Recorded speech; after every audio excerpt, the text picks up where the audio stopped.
C'est une avancée stratégique pour le développement de la zone des 3 frontières.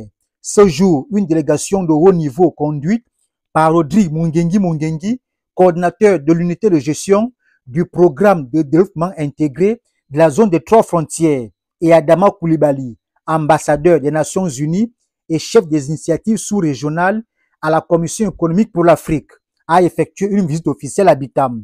Objectif, évaluer l'état d'avancement des travaux et visiter les sites retenus pour abriter ce projet de coopération sous-régionale entre le Gabon, le Cameroun et la Guinée équatoriale. Je suis venu ici à Bitam en mission de contrôle et d'évaluation des travaux de la dite unité de gestion qui sont exécutés par une entreprise de la place. Il faut dire qu'il y a quelques semaines, il y a quelques temps, les dits travaux étaient en arrêt et depuis un certain temps, les autorités du ministère des Affaires étrangères ont pris les dispositions nécessaires pour que ces travaux reprennent rapidement. Donc, il était de bonne loi que je vienne me rendre compte de ce qui est fait, de ce qui est exécuté.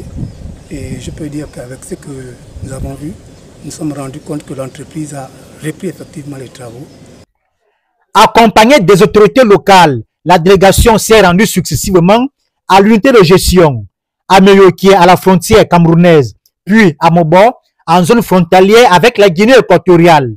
Ces 2 localités stratégiques ont été sélectionnées pour accueillir les composantes clés du projet. Selon Rodrigue Mungengi, cette mission avait un double objectif, contrôle et évaluation. Il s'agissait de s'assurer que les travaux de construction de l'unité de gestion lancés par le ministère gabonais des Affaires étrangères avancent conformément au cahier de charges. Partie est, entre le village de Boro et le point de ralliement qui se situe entre Ouémé et Eban, on est à près de 17 km. Et de l'autre côté, entre le point de jonction de l'arrivée entre les 2 rivières et le village Sié, on est à près de 17 km 200 par là.